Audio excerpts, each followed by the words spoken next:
Est-ce que t'es OK qu'on se lance? Oui. Je me rappelle plus. Prénom, anonyme. Oui, non, ça peut. Moi, je veux bien dire mon nom. T'appelles En comment? vrai, Louis. Enchanté. Ouais, mon prénom, c'est Louis. Qu'est-ce qui t'a donné envie de participer? Comment t'as découvert le podcast et pourquoi tu t'es dit, vas-y, je vais témoigner? Ouais, moi j'ai découvert le podcast avec ton autre podcast, ma dernière séance de psychanalyse, et du coup j'ai découvert comment devenir sexuellement épanoui par tes publications, quoi. Et je me reconnaissais pas toujours, en tout cas ma sexualité, je la retrouvais pas forcément dans ce que racontaient les autres intervenants. Alors un peu plus là dans les derniers épisodes, mais je me disais que c'était quand même un point de vue intéressant, quoi, à donner. Où est-ce que tu te retrouvais pas? Où est-ce que t'as l'impression d'être différent? Eh ben, moi, j'ai une sexualité un peu plan-plan, en tout cas, active, régulière, etc., et plutôt heureuse, mais justement, plutôt, tu vois, ce qu'on pourrait qualifier de vanille ou conventionnelle, et avec une longue relation, tu vois, où en fait, c'est exclusif sans qu'on se le dise, parce que c'est pas d'ailleurs, parfois on en discute, et tu vois, c'est pas nécessairement exclusif en tant que tel, et on se dit tout peut arriver, quoi, tu vois, et on est assez ouvert à ça, mais il n'empêche que c'est jamais arrivé, ni de son côté, ni du mien, depuis 10 ans.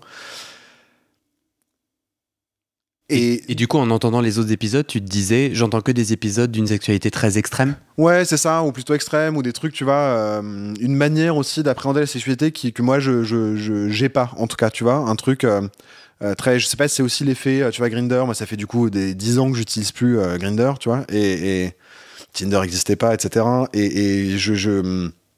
ça entraîne, en tout cas, dans le discours des gens, quelque chose dans lequel moi, je me reconnais pas, tu vois, et j'ai jamais pratiqué ça, y compris avant cette relation longue, là, tu vois, Ça entraîne qui quoi? continue. C'est intéressant parce que t'es un peu comme quelqu'un qui vit sur une autre planète et qui arrive et qui, Ouais. tu vois, voilà, la différence. C'est quoi la différence? Une manière de, je sais pas, tu vois, c'est difficile de dire, est-ce que ça parle dans quelque chose de l'ordre de la compétition ou d'un genre de pratique que tu vois, tu dois annoncer, chercher un partenaire qui correspond à tes pratiques ou à des pratiques que tu veux essayer, mettre en place, mettre un cadre qui corresponde à ça. Tu vois, sur les trucs, je sais pas, BDSM par exemple, ou tu vois, des questions de domination. Tu vois, mais c'est des trucs que je m'étais jamais posé avant dans ma sexualité, que là, on s'est pas mal posé aussi, nous deux. En tout cas, on en a beaucoup parlé. Nous deux avec ton... Avec mon compagnon, ouais. Tu vois, où... J'ai cru qu'on en avait parlé, toi et moi. Je me disais, ah bon, je n'étais pas au courant. Non, non, pas toi et moi. Non, tu vois, où justement, moi, j'essaye... Enfin, ce qui me fait plaisir, moi, dans ma sexualité, c'est un rapport plutôt égal, tu vois.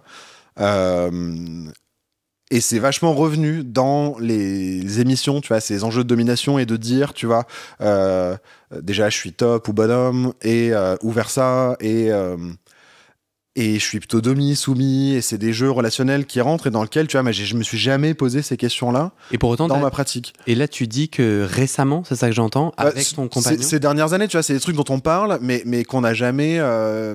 tu vois, on s'est jamais dit... Pas dans les mêmes termes, tu vois, c'est difficile à décrire, mais pas dans ces termes-là précis, tu vois, de... je suis domi ou je veux, tu vois, les tripes puppy, etc. Tu vois, c'est des trucs où on s'est jamais retrouvé là-dedans. Et en fait, tu vois, généralement, concrètement, tu vois, quand on a un rapport sexuel, tu vois, on commence par, on se dit, parfois on se dit pas, c'est naturel, ou juste on commence à s'embrasser, ou sinon, tu vois, on se dit, allez, on ferait pas l'amour, tu vois, puis tac, on commence. Et puis, on fait un peu ce qu'on veut, et puis, tu vois, on se parle un peu, on tente des trucs, tu vois, c'est parfois on verbalise, parfois pas du tout. Et puis, je sais pas, tu vois, par exemple, je le suce, et puis après, on se fait des câlins, et puis il me suce, et puis on arrête, et puis on reprend, tu vois. Et je me dis, c'est tu vois, cette manière d'avoir une relation sexuelle, c'est des trucs que j'ai pas. C'est difficile à décrire pourquoi, mais c'est des trucs que j'ai pas trop entendu dans les discours des autres. J'ai l'impression que c'était important, en tout cas, peut-être. Tu vois, moi, je pense que c'est aussi l'utilisation d'applications, tu vois, qui a créé une mise en relation assez particulière, parce que du coup, tu commences par une application, par discuter, ou envoyer des photos, ou peu importe, mais tu vois, tu commences par une mise en relation qui est spécifique. Et qui, du coup, pour avoir un rapport sexuel qui est satisfaisant, où du coup, tu dois dire, tu vois, ce qui te plaît pas, les pratiques que tu as envie d'avoir, pour pas être frustré, justement, tu vois, et pas commencer un rapport. Oui, ce qui t'oblige, en fait, ce monde d'appli t'oblige à t'identifier exactement quelle pratique, comment, etc. Parce que c'est direct, quoi, tu vois, avant, moi, je sortais, du coup, c'est plutôt des mecs que je rencontrais en boîte, tu vois, ou sur des applis aussi, tu vois, mais où, du coup, en fait, on prend... Il y a un temps qui s'installe et qui, tu vois, permet d'offrir autre chose, mais qui nécessitait pas c'est paradoxal parce qu'en même temps, ça nécessitait pas d'avoir une terminologie spécifique, tu vois, de le dire, de s'identifier, etc. Et en même temps, j'ai aussi du coup plein de relations frustrantes, tu vois, avant. Et même là, tu vois, avec mon mec, on a appris aussi. Il a fallu du temps vraiment long, tu vois, pour aussi avoir des relations sexuelles qui sont quasiment systématiquement satisfaisantes, quoi. Du coup, tu vas me raconter ce chemin d'épanouissement. Avant qu'on se lance, est-ce que tu veux me donner ton âge? Ouais, j'ai 31 ans. Où est-ce que tu habites? J'habite dans le nord de la France. Et je sais pas, est-ce qu'il y a autre chose qu'on pourrait dire à ton propos qui n'a aucun rapport avec la sexualité, mais qui pose un peu qui tu es? Je sais pas, quelque chose. Ouais, mais je suis curieux de tout. Je suis quelqu'un de plutôt créatif, tu vois. J'ai beaucoup bossé dans les milieux artistiques, théâtraux, etc. Et je suis très curieux de plein de trucs, tu vois. Je suis assez ouvert à tout type d'expérience dans la vie. Ou parfois, il y a des trucs auxquels j'ai pas envie d'aller, tu vois. Mais je suis plutôt curieux et j'aime bien bouger, tu vois, passer d'un truc à l'autre de temps en temps et puis me laisser porter parfois par le flot de la vie, quoi, tu vois, de me dire, allez, on va vivre un an en Espagne, on y va, quoi, et puis on sait pas trop ce qu'on va faire, mais on y va, puis on revient, tu vois, c'est plutôt, moi je suis plutôt un mec comme ça, quoi. Tu sens cette même fluidité, créativité dans ta sexualité? Ouais, carrément. C'est même plutôt plaisant, tu vois, d'ouvrir, puis tu vois, mais je regarde de temps en temps du porno aussi, ou des trucs comme ça, et ça nourrit, tu vois. Alors j'ai eu des phases où ça m'a plutôt restreint à des pratiques, tu vois, notamment masturbatoires, etc. Parce que du coup, tu finis par rechercher aussi que ce que tu veux, etc. Et là, je suis plutôt, tu vois, ces 2-3 dernières années dans un truc ouvert où je me laisse porter, tu vois, quand j'ai envie de regarder du porno, par exemple, tu vois, je me mets dans des conditions où je suis bien, où j'ai envie de regarder ça, etc. Et puis, du coup, je me laisse voguer, quoi, tu vois, je vais sur des applis, des sites internet, tu vois, et je me laisse voguer par ce que je trouve, et tu vois, je me dis, ah bah tiens, c'est marrant, puis parfois, ça me nourrit dans ma sexualité aussi, tu vois, ça me donne des idées ou des trucs. Tu peux me donner un exemple? Ouais, c'est une bonne question. Tu me dis, Ouais. essaie de faire attention, de pas être un peu dans les mêmes trips, genre j'adore la sodomie dans un certain contexte, et tu tapes ça dans le moteur de recherche porno et tu regardes que ça, t'éjacules que sur ça, tu jouis que sur ça.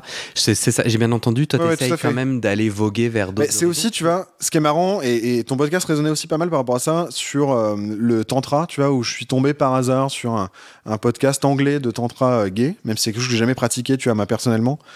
Et le mec expliquait, il donnait un peu des tutos aussi masturbatoires, etc.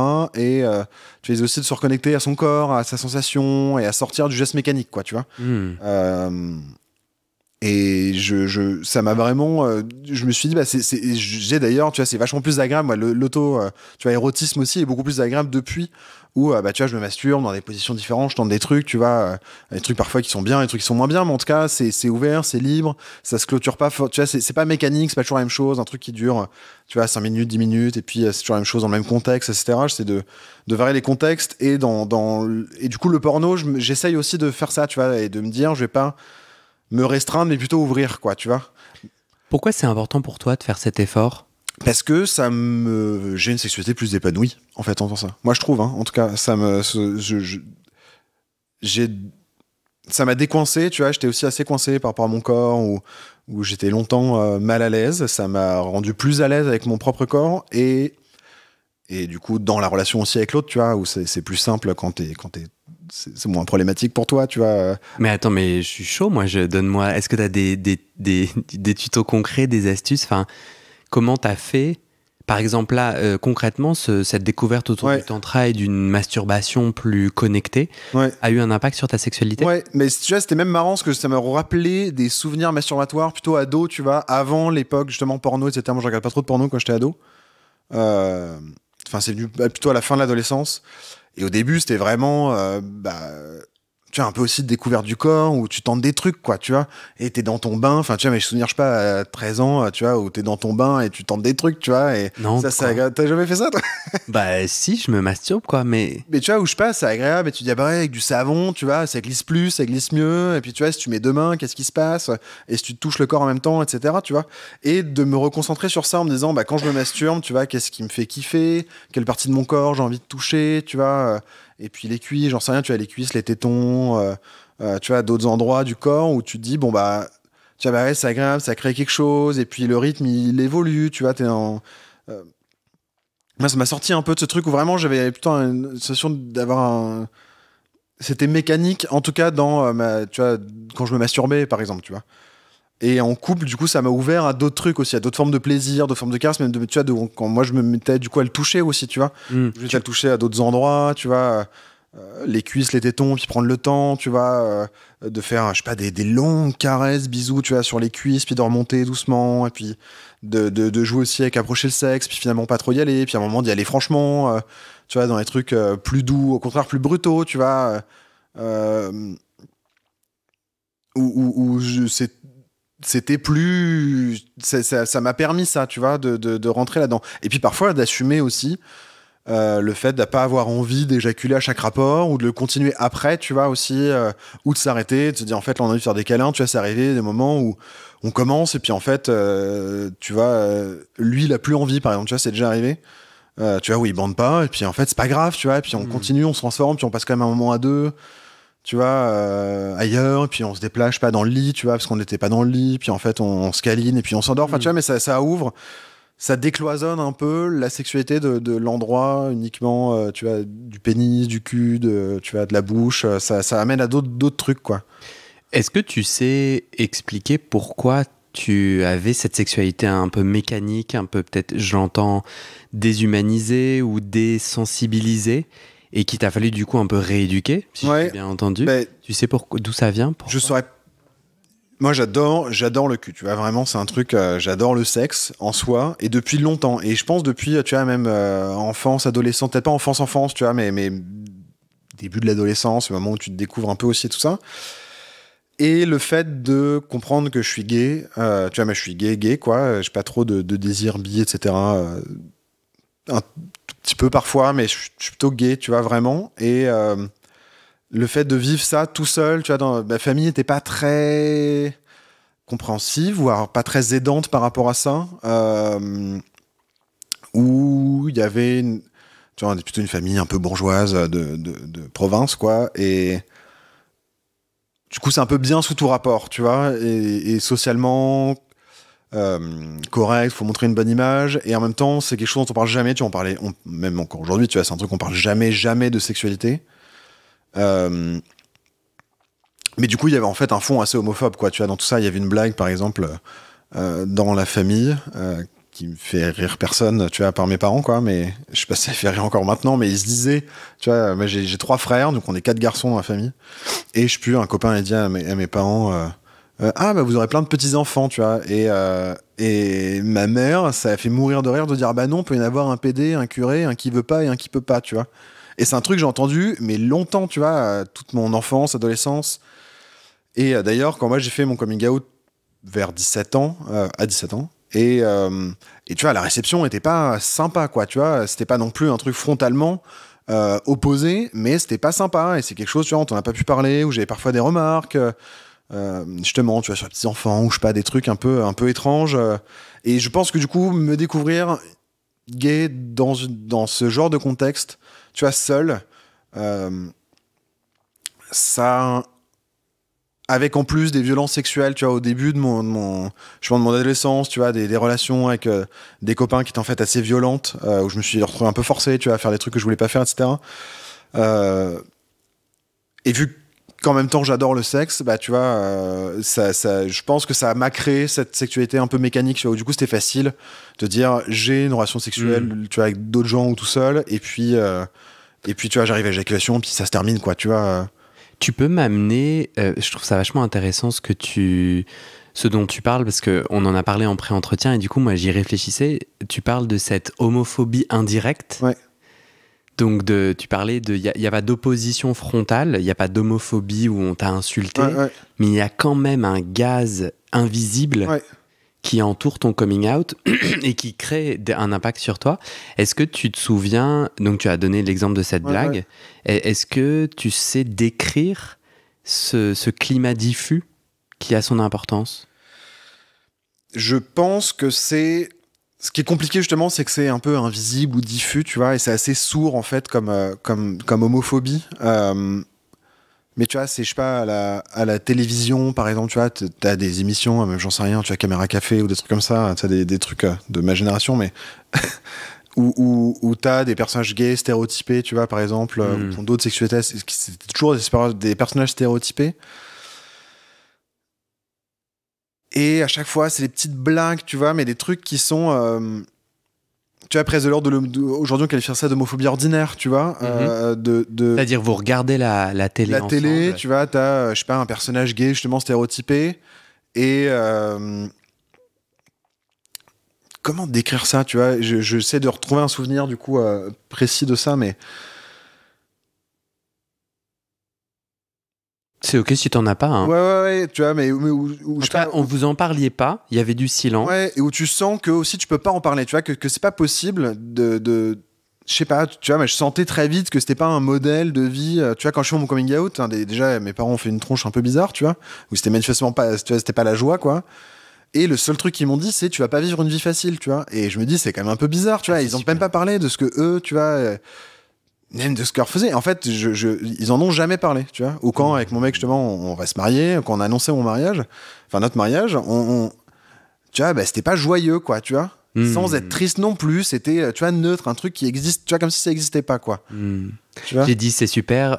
En fait, ma mère a dit exactement la même chose. Et j'ai vécu vraiment des choses très similaires que je pourrais raconter après. Ouais. Juste pour que je me figure, est-ce que tu as l'impression, est-ce que tes frères se sont mariés?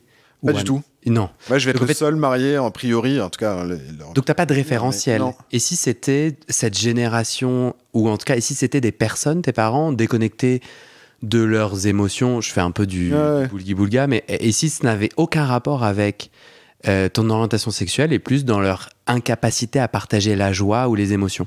Peut-être que ça... Je pense que ça relève aussi de ça, mais pas que, tu vois. Je pense qu'il y a aussi quelque chose de l'ordre de l'homophobie, quand même, derrière ça. Tu vois, la transidentité. Aujourd'hui, mes parents, c'est un truc, tu vois, ils n'arrivent pas, tu vois, tout ce qui est question de transidentité, etc., ils comprennent pas, tu vois. Et moi, au bout d'un moment, j'ai plus envie de leur expliquer, tu vois, on a eu des longues conversations, parce que du coup, je suis un peu leur référentiel aussi par rapport à ça, qui commence toujours d'ailleurs par des remarques désagréables de leur part, tu vois. Moi, je mets mes pronoms dans ma signature de mail depuis... au moins 6-7 ans, tu vois, et récemment, et j'envoie des mails à mes parents de temps en temps, et réciproquement, tu vois. Et mon père, récemment, me dit, tiens, ça veut dire quoi, ces trucs, tu vois, et bon, il le remarque maintenant, tu vois, mais pourquoi pas, en plus, c'est un peu, tu vois, je pense que c'est quelque chose dont ils entendent parler un peu. Et, tu vois, ça commence toujours par un truc un peu brutal, tu vois, sans être violent pour autant, tu vois, mais c'est une curiosité, mais qui ont été, tu vois, dans quelque chose où en fait ils n'ont pas envie de comprendre. On en a parlé plusieurs fois, et en fait c'est à chaque fois la même question qui revient. En plus, moi je suis pas, à part le fait que je sois gay, je viens, moi j'ai pas de lien personnel avec la transidentité, moi dans mon histoire. Et donc, tu vois, je suis pas non plus expert en la question, quoi, à part ma curiosité personnelle. Et c'est quelque chose, tu vois, qui revient toujours comme ça, et en fait c'est une manière aussi, je sais pas, tu vois, qui relève aussi la transphobie, de pas vouloir se poser la question, etc. Et... ouais. Moi, je trouve... Vas-y. Je trouve c'est vachement intéressant ce que tu dis, parce que j'ai vécu la même chose. Donc, ton histoire, elle me parle. Moi, ma famille n'a jamais été ouvertement homophobe. Et je dirais même plus, même entre les lignes. Ouais. C'est-à-dire que profondément, il n'y a jamais eu un inconfort au cinéma. Je ne sais pas à quels endroits je pouvais. Je pense qu'on allait souvent au cinéma avec mes parents. Jamais il y a eu de réflexion. Mais même en général, sur des choses intimes, j'ai toujours trouvé mes parents très pudiques et très respectueux. Et puis plutôt... Donc moi, je dirais que je les juge plutôt positivement. Et pour autant, le silence et l'interdit autour de la question de l'orientation sexuelle, moi, m'a profondément heurté. Du coup, là, j'ai essayé de faire le lien. C'est quoi le lien entre grandir dans une famille où on n'est pas mis à la porte, on n'est pas insulté, on n'exige pas de nous d'être un hétéro, et pour autant, ça vient impacter notre rapport à la sexualité.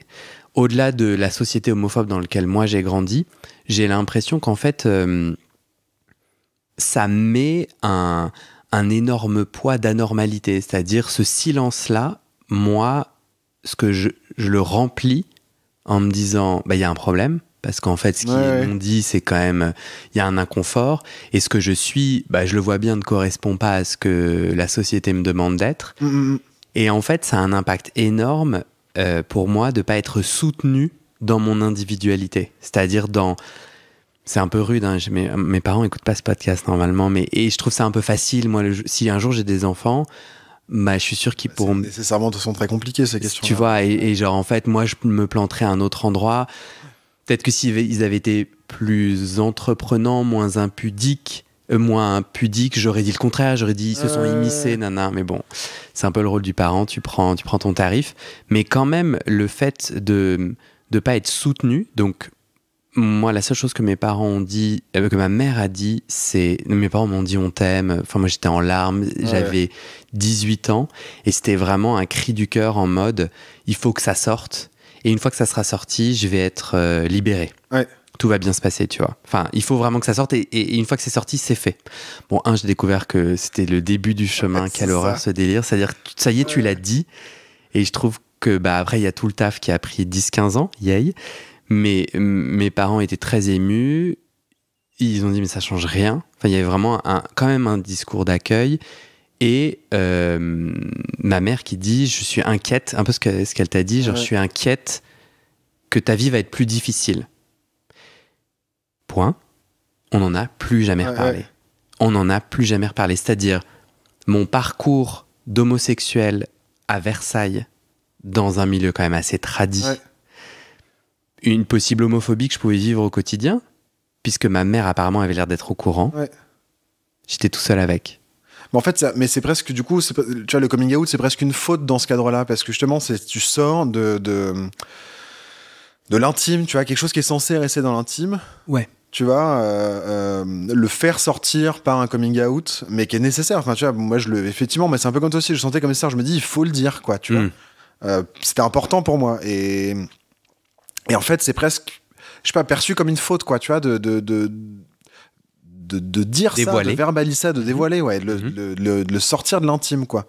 Et d'ailleurs, tu vois, mais je suis longtemps en thérapie analytique, tu vois, depuis, enfin longtemps, ça fait quelques années maintenant, et cette question de l'intime, elle a été centrale, quoi, tu vois, c'est une thématique un peu moins centrale aujourd'hui, mais qui a été longtemps centrale, justement, tu vois, de comprendre pourquoi le fait de pas dire, de pas verbaliser, de pas pouvoir verbaliser, c'est compliqué et c'est empêchant, quoi. De ouf. Et c'est pour ça que moi je fais 4 podcasts sur l'intime.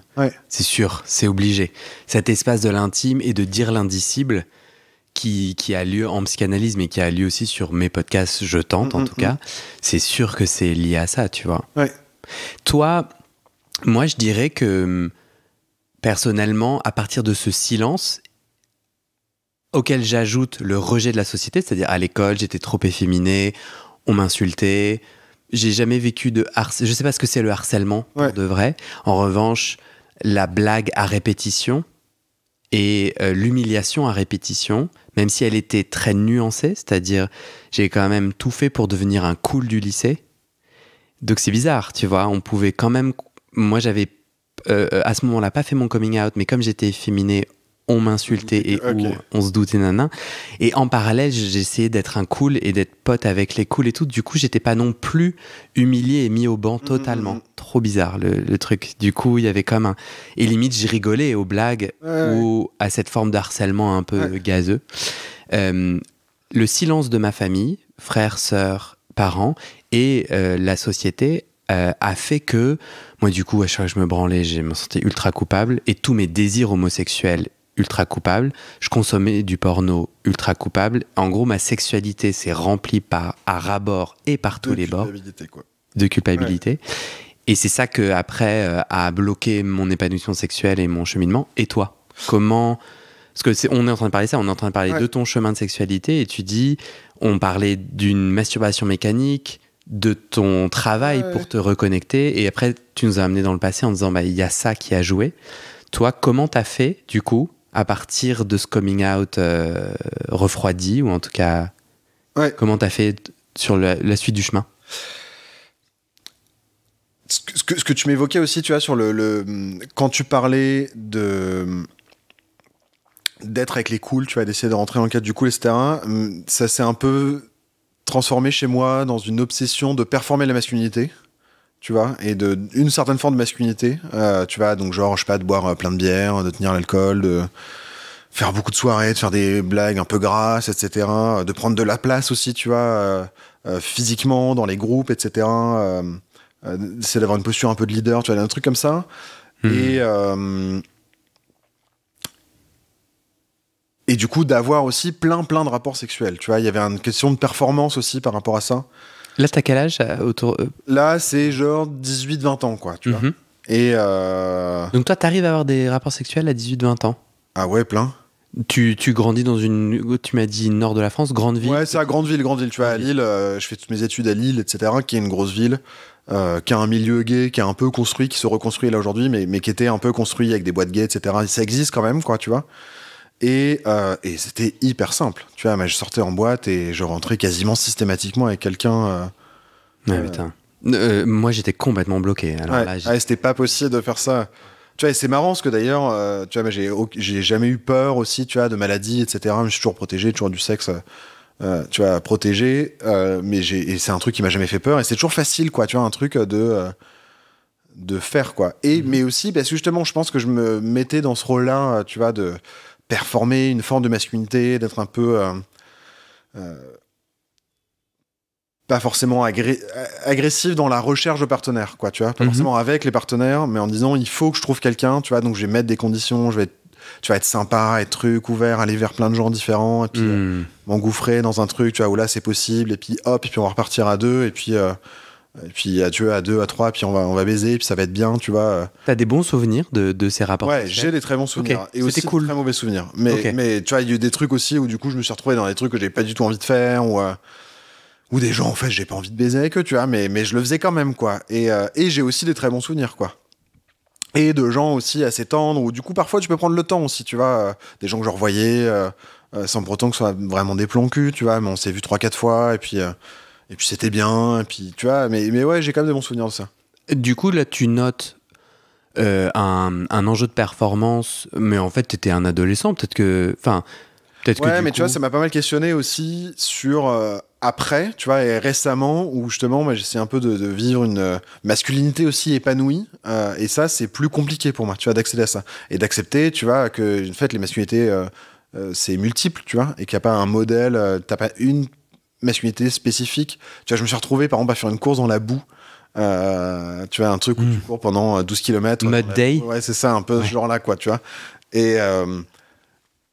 Et en fait, c'est marrant, mais tu vois, c'est juste, tu montres que t'es un bonhomme, quoi, tu vois, c'est à ça que ça sert, en vrai, tu vois. Et pour autant, je le fais, tu vois, ça coûte 50 balles, enfin, tu vois. J'adore. Ah, moi, je le fais de ouf aussi. Et c'est drôle. Et j'ai envie de tous les gagner. Il y a un truc de compétition. Mais tu vois, mais la première fois que je l'ai fait, c'était pas tout à fait clair quand même. Tu vois, j'avais un truc où j'avais besoin aussi de me prouver que je pouvais le faire. Et je l'ai refait récemment où c'était beaucoup plus fun, tu vois, mais j'étais aussi plus détendu par rapport à ça. Un truc moins compétitif, aussi, tu vois, assumer de me casser la gueule, de me faire mal, tu vois. Il y a un truc où j'étais plus serein, quoi, tu vois.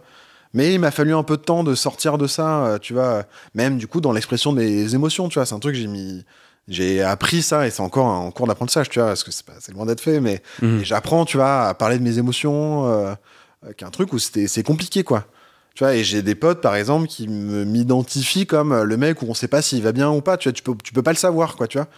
Et je me dis, c'est marrant, et j'ai une copine qui m'a redit ça récemment, tu vois, et je me dis, tu vois, c'est quand même ce truc-là, tu vois, et qui en fait est assez bloquant. Et c'est quoi le lien que tu fais entre orientation sexuelle et genre? Parce que là, t'as glissé de sujet, on pourrait croire, mais tu fais un lien, c'est lequel? Exprimer son genre dans la sexualité. Tu t'as pas la même sexualité, je pense, en fonction de la manière dont tu exprimes ton genre, ou en fonction de la manière dont tu te sens dans ton genre, si tu te sens à l'aise ou pas, tu vois, par exemple. Moi, j'ai une autre interprétation. Ok, vas-y. Parce que pour moi, il y a un pont évident, je te le propose, et au pire, on le détruit ensemble. À partir du moment où tu fais un coming out homosexuel, ta masculinité t'est retirée. Ouais. En tout cas, on te dit, putain, moins 20 points. Pour et puis tu vas devoir te prouver, mon coco, parce que quoi, t'aimes prendre des bites ou les sucer, machin. Donc en fait, on part dans la vie, parce qu'au moment où t'es adolescent, tu te crées une identité dans la société, et la société, elle te dit, mais là-dessus, prouve-toi, et aussi, t'es pas un homme, du coup. Et j'ai peut-être l'impression qu'il y a deux chemins, du coup. alors qu'on parle juste d'orientation sexuelle. Non, mais en fait, je partage tout à fait ton avis. Et je pense que c'est assez vrai. Et moi, je passe beaucoup de temps à combattre, tu vois, aussi des insultes comme enculé ou, tu vois, mon PD, évidemment, tu vois, mais même, tu vois, mais j'ai plein de gens autour de moi, quoi, tu vois, famille, etc. Tu vois, des cousins, des potes, etc., qui disent enculé. Et je me bats contre ça, tu vois. Je dis, alors, c'est un problème, tu vois, d'être enculé, mais parce que ça renvoie effectivement à toujours un truc en dessous, quoi, tu vois. Mais comme, et tu passes près, du coup, effectivement, de toute façon, il y a un camp qui est bien d'un point de vue social, c'est quand même le camp des hommes, et tout ce qui est autre, femmes et PD, en fait, tu rentres dans ce truc-là, quoi, tu vois, tu sors du camp des hommes, effectivement. Et comme tu dis, il faut que tu te reprouves. Et moi, je pense qu'il y avait un peu de ça aussi. Mais d'où l'intérêt, justement, tu vois, de montrer que j'étais encore plus masculin que les autres, parce que ça me permettait aussi de pouvoir dire que je suis des bites, tu vois. De toute manière, ça compense ce truc-là, quoi, tu vois. Complètement d'accord. Ouais, complètement d'accord. Parce que t'as une grosse barbe, parce que tu as de la bière, je sais pas quoi. Tu vois, j'ai commencé à porter une barbe plus courte récemment, quoi, tu vois. Avant, j'avais toujours une barbe plus grosse, etc. Parce que c'était une manière de montrer, quoi, tu vois, que t'es un bonhomme, quoi. Ouais. Si tu regardes, si tu continues à regarder, donc moi, ton chemin d'épanouissement, moi, j'entends que au niveau de la sexualité, t'as plutôt pu avoir des rapports sexuels, beaucoup axé sur la performance, puis un jour t'as rencontré ton mec. Ça fait combien de temps que t'es avec lui? Ça fait 10 ans là. Ouais, donc du coup assez rapidement tu t'es mis en couple. Et ton chemin de reconstruction, ça a été pas mal, toi avec toi-même, de cérébraliser. Ouais, c'est quand même, c'est beaucoup passé par ça. Et un peu, imagine, il y a des gens qui s'identifient vachement à toi et qui se disent, ah mais attends, il a fait comment? Est-ce que toi t'as fait comment? Donc t'as dit, je suis allé sur internet et je suis tombé sur un podcast de tantra en anglais. Est-ce qu'il y a d'autres choses qui ont été un peu des déclics justement pour essayer d'être plus dans ton corps ou d'avoir une sexualité plus épanouie, de développer, excuse-moi, je refais le pont avec le début. Toi, tu dis, je veux pas me cantonner à une émoji, à une pratique, une fluidité. Et ben justement, de passer du temps avec soi-même aussi, tu vois. Je trouve que c'est compliqué de prendre du temps pour soi et d'être aussi tout seul avec soi-même, y compris dans la sexualité, tu vois, et de repasser du temps, tu vois, à se toucher, quoi. Tu vois, c'est vachement bien aussi de me retoucher, tu vois, et de réapprendre à me retoucher, à avoir des trucs, tu vois. Non, mais explique-moi, je comprends pas. Tu vois, je sais pas, tu vois, tu te masturbes, tu commences, tu vois, tu te dis, bah tiens, je vais prendre 2 heures, quoi, tu vois. J'ai le temps, je me lave, et puis en te lavant, tu vois, tu te caresses, tu te touches, tu regardes ce qui est bien.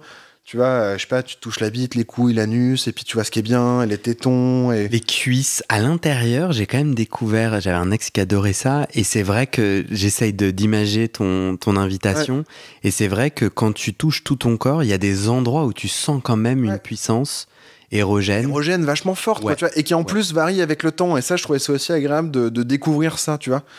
Parfois, ça va être, tu vois, mais les tétons, j'ai des phases où j'adore, tu vois, me toucher les tétons, etc. Et d'autres où c'est assez neutre, quoi, tu vois, comme zone. Et justement, de prendre le temps, tu vois, de comprendre ça, découvrir ça, et petit à petit de retourner. Et en plus, moi, j'ai quand même un avantage par rapport à ça, c'est que je suis curieux. Donc, tu vois, ça me dérange pas, tu vois. L'anus, c'est un truc que j'ai vite découvert, comme un endroit de plaisir, tu vois, et... du coup chez moi, et comprendre aussi que chez l'autre c'est un endroit de plaisir et qu'on peut jouer et faire des trucs vraiment super fun avec, et du coup moi, assez facilement je me laisse tenter par des trucs, tu vois, où je me dis, tu vois, je sais pas, je vais me foutre des doigts, je vais m'acheter un god, tu vois. Récemment du coup j'ai acheté un god pour tester d'autres trucs, tu vois, et voir ce que ça veut dire aussi d'avoir un objet, tu vois, dans ton corps, etc. Autre que, je le dis, je sais pas si tu le garderas, enfin si tu vas tout garder, mais tu as une brosse à dents quand t'es ado, tu vois, moi j'ai testé avec une brosse à dents, en fait c'est super désagréable, c'est pas conçu pour, quoi. Tu l'as rentré par quel côté? Par le manche, tu vois. Non, pas par la brosse. Mais même par le manche, tu vois, c'est rugueux, tu vois, c'est pas fait pour ça, quoi. J'ai essayé un god en plastique, et en fait c'est trop désagréable. Je déconseille vivement des achats compulsifs sur Amazon et tout. En fait, un god de mauvaise qualité, notamment tu vois, du plastique, il est pas c'est pas un mauvais plastique, mais en fait le toucher du plastique sur une muqueuse, c'est pas agréable en fait. Voilà, petite astuce God. C'est très bien, mais je suis silicone, team silicone, moi je trouve que c'est bien le silicone comme... Ouais. Tu vois, ça prend vite en plus la chaleur du corps, etc. Mais, toi, là, si tu devais chiffrer ton épanouissement sexuel de 0 à 100, aujourd'hui, t'en es où? Là, tout de suite. Ouais, mais je mettrais 80, quoi, tu vois. 80, 85, quoi. Donc, les blocages, dont on parlait autour de la masculinité, ou en tout cas le développement dans lequel tu es, ne t'empêche pas un épanouissement. Non. T'es arrivé à un moment où t'es fluide, t'as plein de pratiques diverses et t'es pas empêché. Et je suis content, tu vois, vraiment, j'ai une sexualité contente, quoi. Tu vois, je me sens rarement frustré par, tu vois, des trucs que je peux pas faire, etc. Parce que, un peu un préjugé, 10 ans de couple, relou. Ah, mais au contraire, tu vois, je trouve ça. Tu vois, justement, là, on parle, tu vois, je parlais d'avoir le temps de tout à l'heure, là, c'est le temps long, quoi, tu vois. Et aussi le temps d'évoluer, tu vois, c'est aussi quelque chose qu'on insère dans notre couple et notre relation à deux, pas que sexuelle, c'est justement la fluidité, quoi, tu vois, d'être prêt, de se dire, de changer, de bouger, d'admettre aussi que nos goûts, ils évoluent, tu vois, même dans la vie, quoi, tu vois, de ce qu'on veut faire, de où on veut vivre, etc. T'as des éléments de recette qu'est-ce qui marche avec vous? Est-ce que vous communiquez? C'est-à-dire, est-ce que tous les premiers vendredis du mois... Non, je pense que le principe le plus fort, c'est l'honnêteté, quoi. Tu as l'honnêteté envers soi-même. Tu vois, j'ai passé beaucoup de temps à essayer de comprendre qu'est-ce que moi j'ai envie de faire, tu vois, dans tout le temps, dans la vie, dans les trucs, à quels endroits mes désirs, c'est ça qui m'emmène quelque part ou pas, ou faire plaisir aux autres aussi, tu vois, ça peut être un désir tourné vers les autres, mais tu vois, j'ai passé beaucoup de temps à ça, et du coup, à essayer de verbaliser ça, et d'exiger aussi, du coup, que ce soit pareil pour lui, quoi, tu vois.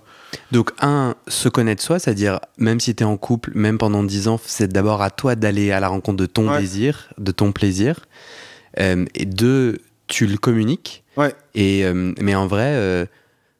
tu vois, je faisais la blague de tous les premiers vendredis du mois, vous faites un sushi cul, c'est-à-dire vous mangez des sushis et vous parlez de votre vie sexuelle, mais en vrai, toi, c'est un peu à n'importe quel moment, t'arrives à lancer le sujet, c'est un sujet facile pour toi de l'aborder quand on a le désir. Pour le cul, ça a mis du temps aussi, tu vois, mais parce que c'est plutôt mon chemin à moi, tu vois, d'apprendre à parler de ça, mais... Lui, c'était plus simple pour lui. C'était plus simple, C'était compliqué pour toi de dire, tiens... J'ai bien aimé ça, j'aime moins ça. Ouais, carrément. Alors même que c'est quelqu'un avec qui t'es très intime. Ouais. Tu sais ce qui te bloquait? C'est ma relation avec moi-même, tu vois. C'est le fait d'admettre que j'ai des désirs qui sont propres et qui sont aussi déliés uniquement des désirs à deux, tu vois. Que je peux aussi construire mes propres désirs dans la relation, tu vois. Et pas juste vivre mes désirs dans la relation, mais que je peux avoir les miens, ceux de la relation, les siens, et qu'on peut créer un truc à trois, tu vois, par rapport à ça, quoi. Des désirs propres ou des désirs sales? Non, des désirs, je sais pas, ça veut dire quoi un désir propre, ça? C'est toi qui as dit des désirs propres, mais tu l'indiquais, tu le disais en sens mes propres désirs. Et moi, j'ai entendu la propreté de tes désirs. Mais justement, ça me permet de faire un pont avec le tout début de notre échange, où tu pointais du doigt les limites de cette catégorisation, de cette émogisation, de un peu des catégories et des cases dans lesquelles du coup... Ça me fait trop marrer, je te remercie de mettre ça sur la pochette du podcast, que je découvre des trucs, et même la manière dont les gens envisagent des trucs, tu vois, moi j'aurais... tu vois, sur la feuille, par exemple, tu as d'érable, là, où en plus ça fait toujours rire tout le monde, parce que personne ne comprend jamais ce que ça veut dire, mais... pour ce truc de cannabis, mais tu vois, c'est marrant, parce que moi je découvre aussi des trucs ou des manières dont les gens interprètent, tu vois, ce qu'ils y mettent derrière, je trouve ça assez riche aussi, ça, comme... Alors maintenant, sache que la feuille d'érable a disparu. Ah ouais? Je l'ai transformée par une pilule qui incarne autant la PrEP que la drogue ou autre, ou le Doliprane, parce que t'as mal à la tête. Non, la feuille d'érable, c'était une erreur. Ça n'a... ou soit c'était une erreur, soit moi je l'ai déjà vu au Canada, c'est ça que je raconte. Et les gens utilisaient ça pour dire cannabis. Tu pointais du doigt ça en disant moi je suis plus heureux dans la fluidité, mais je reviens à désir propre, désir sale. En fait,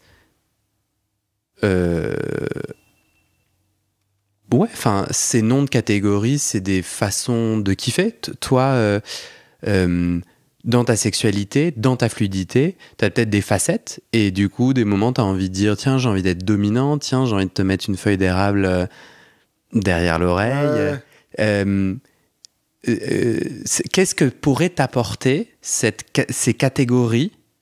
Qu'est-ce que pourrait t'apporter? C'est une invitation, t'as le droit de dire rien, je suis contre et tout. Franchement, au contraire, je suis pas contre, ce que ça offre quand même beaucoup d'outils aussi, tu vois, beaucoup de mots, de terminologie, d'outils pour dire et pour rentrer en communication avec l'autre, et c'est vraiment important, parce que tu vois, on en parlait tout à l'heure de la pudeur et du silence, et c'est mortifère, tu vois, si tu peux pas te dire, il peut rien se passer, tu vois, il faut passer à un moment donné par par la verbalisation et les emojis, les pratiques, tu vois, et même la manière dont Grindr s'utilise, tu vois. Mais j'ai des copains, du coup, on se fait parfois des sessions Grindr où ils montrent, tu vois, au Tinder et on regarde un peu les mecs et tout ça. Et ça offre aussi beaucoup de richesse, quoi, tu vois. Je trouve de mots, tu vois, mais en termes de pratique, moi, tu vois, je me dis, ça me questionne aussi, tu vois.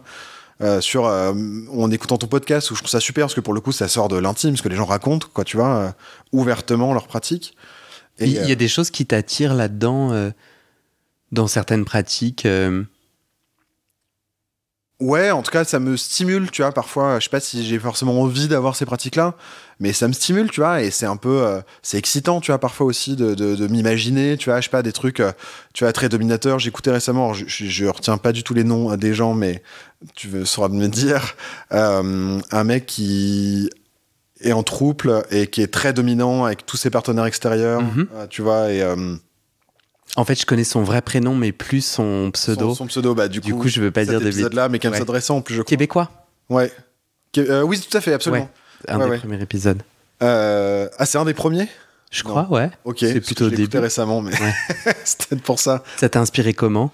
Mais tu vois, je me dis, c'est intellectuellement stimulant, tu vois, pour moi, de me dire, un truc, tu vois, où vraiment, c'est ce qu'il veut, quoi, tu vois, il y a un truc, il fonce et ce qui l'excite, tu vois, c'est d'avoir des mecs, tu vois, soumis et en même temps où il veut vachement rentrer en relation, tu vois, avec eux.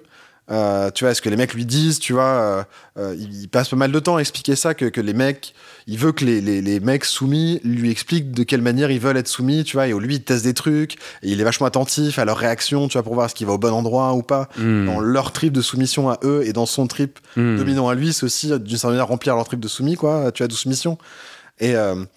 Et justement, ça me donne envie de... Désolé, tu veux finir ? Non, vas-y. En fait, ça me donne envie de rebondir. Est-ce que toi, dans ton rapport à l'épanouissement sexuel, je sens une sorte d'ultra-fluidité que j'aurais envie de gratouiller en disant, est-ce que c'est de peur d'aller dans la profondeur de ton désir spécifique ? Peut-être que ça relève de ça. Je sais pas te dire aujourd'hui, tu vois, vraiment de quoi il en retourne. C'est une invitation, parce qu'en fait, sur les limites de la grinderisation et tout, moi je suis chaud et je suis pas du tout en train de dire... mais j'entends comme un papillon qui va à gauche, à droite, et qui se pose jamais. Est-ce que tu t'autorises à dire, tiens, en fait, j'aime plein de choses, j'aime la diversité, la variété, moi je suis comme toi, donc je te comprends, mais j'adore cette pratique un peu anormale ou ce truc-là. Et en vrai, moi, par exemple, c'est le téton gauche. Ouais. Okay. Alors là, moi, matin, midi, soir, c'est un bouton. Il n'y a pas de sujet. Il y a pas de... Après, ça, c'est pas tellement une pratique très... Mais... en fait, le moment où on s'autorise à aller en profondeur dans un rôle, dans une pratique, dans quelque chose, et qu'on dise, ouais, ça c'est mon truc, c'est mon espace. Peut-être aussi qu'effectivement, tu vois, cette super fluidité que j'essaye d'avoir, c'est aussi une manière, comme tu dis, de m'empêcher de me poser et d'aller creuser un endroit, quoi, tu vois, et de rester en surface, tu vois, comme moi, justement, tu vois, du coup, moi, c'est que des trucs relativement conventionnels, enfin, tu vois, c'est on suce, on sodomise, tu vois, on se caresse... et bon, on se touche le corps, quoi, tu vois, et ça s'arrête là, tu vois, pas de truc uro. Mais ça, on s'en fout, ça, 80 sur 100. Ouais, bien sûr. Pas besoin de le remettre en question. Mais je pense que, tu vois, c'est aussi une manière, tu vois, de rester à cet endroit-là, et je vais peut-être casser ton appartement. Tu as juste tapé dans un très joli éventail qui vient de Hong Kong, du temps de la colonisation, car ma grand-mère habitait là-bas, dans la concession... Il est beau, non, avec Il est très beau. Et tu as tapé dedans, il n'y a aucun problème. J'ai pas envie de le casser, du coup, tu vois. Si en plus, il y a une charge historique familiale. Et n'est-ce pas ? Si je t'ai interrompu, pardon. Non, mais tu vois, c'est peut-être aussi une manière, effectivement, de pas aller creuser, tu vois, dans quelque chose, tu vois, d'assumer aussi une pratique sur Mais c'est vrai ou pas ? Parce que c'est ma proposition et tu la répètes. Ouais, mais elle vient en contradiction de je suis épanoui à 80 sur 100 et je suis heureux dans ma sexualité. Ça reste aussi les 20%, quoi, tu vois. Tu vois, je me qualifie pas non plus de 100%, tu vois, épanoui en me disant... tu vois, je suis tout le temps au bout de mon désir. Tu vois, je suis pas sûr justement d'aller au bout de mon désir. Mais je sais pas si j'en suis encore à ce moment-là, d'être en capacité d'aller, tu vois, tout de suite là au bout de mon désir, parce que je suis déjà en train de monter, tu vois, des niveaux, quoi, tu vois, internes de comment j'accède à mon désir et qu'est-ce qui me fait kiffer, quoi, tu vois. Ouais. Moi, je trouve qu'il y a peut-être que ma proposition d'interprétation, elle parle de moi avant tout, comme d'habitude. Et moi, je me sens vachement papillon et dans une ultra-curiosité versatile. Et je crois que j'observe en effet que de dire, moi, mon truc, c'est emoji aubergine avec... Enfin, tu vois, en tout cas, moi, mon truc, c'est un truc en particulier. J'aime plein de trucs, je fais plein de trucs, mais moi, en fait... j'adore les grosses bites. Je vais à la rencontre de ça et je l'assume. Et ça ne m'identifie pas, voilà, je suis plein d'autres choses, mais du coup, je vais à la rencontre de ses désirs et puis il a sa place. Et moi, je suis pas encore là. Parce que du coup, ça... Et j'entends, tu vois, dans un épisode qui, quand toi tu seras publié, aura été publié, et le mec s'appelle Jules, il raconte en fait comment il a appris à assumer d'être passif et soumis, et un peu de ce chemin-là, justement dans un désir qu'il l'enferme pas et qui fait une des facettes de sa vie et de qui il est, mais dans lequel il investit, dans lequel il va en profondeur. Et c'est ça que j'ai ressenti en écoutant ce témoignage. Je me dis, tiens, c'est intéressant, parce qu'il en faut du courage quand même pour dire, tiens, moi, ça sera ça. Quitte après à rebattre les cartes et à dire, en fait, c'est 6 mois et pour lui, ça fait 12 ans. Mais du coup, il faut effectivement être en capacité d'y aller. Et moi, je suis pas sûr. Et là-dessus, je suis quand même assez aidé par le fait que j'adore le cul. Et donc, du coup, il y a plein de trucs qui me satisfont, quoi, tu vois. Je suis pas frustré parce qu'il y a aussi plein d'endroits en papillonnant où tu vois, je suis à 80% épanoui sexuellement, quoi, tu vois. Tu disais au début de cet échange que vous êtes il y avait un peu une fluidité aussi dans l'appellation de votre couple. En fait, c'est que régulièrement, on le re-questionne, tu vois. C'est-à-dire que... mais en même temps, sans qu'on ait jamais eu besoin ou que ça soit jamais exprimé pour de vrai, quoi, tu vois. Parce que dans ton jeu, tu dis, moi, j'adore le sexe, c'est pour ça que je rebondissais là-dessus. Si t'adores le sexe, est-ce que tout en aimant ton mec et en construisant un projet avec lui, tu aurais envie d'aller à la rencontre de cette aventure du couple libre? Et parfois, d'ailleurs, tu vois, moi, je me dis... T'as dit du coup non, t'as dit quoi? J'ai entendu polyamoureux. Ah, j'ai compris polyamoureux. C'est marrant. Tu te sens polyamoureux? Pas du tout. En tout cas, c'est quelque chose qui m'a... Tu vois, je me suis jamais été amoureux de plusieurs personnes en même temps, quoi. Ou à ce moment-là de tout le monde, tu vois, mais j'ai aussi... j'ai du mal à qualifier de frontière vraiment entre tu vois, l'amitié et l'amour, quoi, tu vois, parce que c'est une forme d'amour aussi, tu vois. Du coup, je sais pas trop... Tu vois, si je couchais avec des potes, peut-être que, tu vois, ça se mettrait en place, tu vois, j'en sais rien.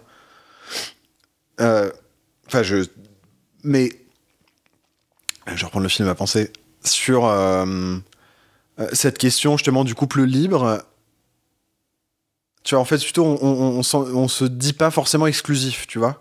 Et régulièrement, on se répète que c'est possible, tu vois, et qu'on a déjà eu des désirs, mais c'est des trucs où ça aurait pu se faire, tu vois. Ça s'est pas fait, parfois pour des trucs à la con, quoi, tu vois, où c'était pas le bon moment, ou tu vois, c'est des trucs où tu vois, tu as des mecs que j'ai croisés et je me dis après coup, tu vois, en fait, j'aurais eu vachement envie, puis en fait, ça s'est pas fait parce qu'à ce moment-là, tu vois, j'ai pas pensé ou je sais pas, mais. Mais justement, j'allais te demander, et ça va être la fin de notre entretien, on se revoit dans 5 ans. Qu'est-ce que tu aimerais qu'il advienne dans la suite de ton chemin d'épanouissement? Moi, j'aimerais monter vers le 100%, tu vois, et peut-être effectivement creuser ce truc, sortir du papillonnage. Mais pour ça, tu vois, j'aimerais bien être encore plus au clair et plus honnête avec moi-même, tu vois, sur ce qui me fait kiffer et du coup de l'assumer aussi pour moi, tu vois. J'ai la croyance que tu sais déjà où est ton manque d'honnêteté, et j'ai envie que tu me le dises. À quel endroit tu penses que tu devrais aller creuser sur ton désir sexuel? Vraiment, franchement, je sais pas trop, quoi. Mais comment tu peux savoir alors qu'il y a une part un peu malhonnête?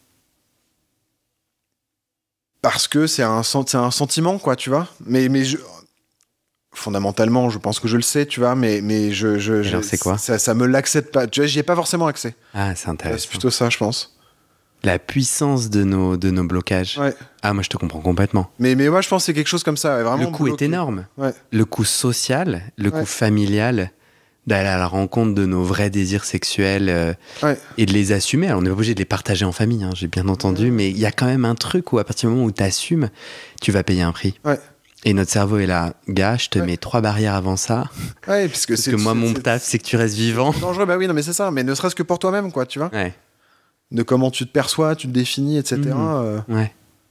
Ouais. On est sur des chemins très similaires. Et c'est intéressant, ouais, c'est ce qu'on vient de se dire pendant 1 heure, là, tu vois, mais justement, ce truc de comment t'accèdes à l'épanouissement, et moi, je le perçois vraiment, j'arrête de toucher à ce truc, une question d'honnêteté, tu vois, d'être honnête avec soi-même, quoi, et c'est compliqué, quoi.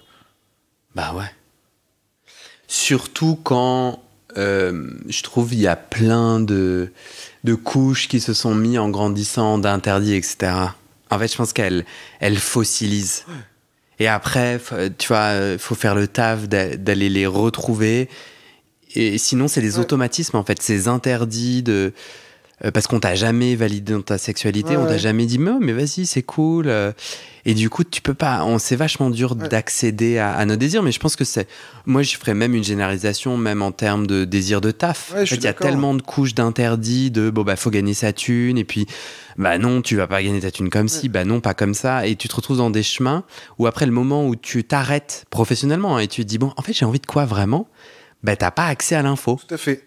Mais tu vois, dans le taf, moi, c'était moins compliqué de me dire, tu vois, je vais aller à un endroit et je vais l'exploiter, quoi, tu vois. Et je sais que j'irai, tu vois, je ferai pas ça, tu vois, 10 ans, quoi, tu vois. Ouais. J'en ai vraiment l'intime conviction. Mais pour autant, j'y vais quand même, tu vois. Et jusqu'au moment où j'aurais plus envie de le faire. Et tu vois, je trouve ça assez cool, mais dans le boulot, c'est possible. Dans ce sujet, c'est encore un peu compliqué, tu vois. Est-ce que t'as une dernière bafouille qui te vient? Ou on se quitte en se faisant un check? On peut se quitter en se faisant un check, j'ai rien qui vient là spontanément. Merci en tout cas, Louis. Merci à toi, ouais, c'est très cool, je suis très content de participer en tout cas à ce podcast. Merci, c'est cool.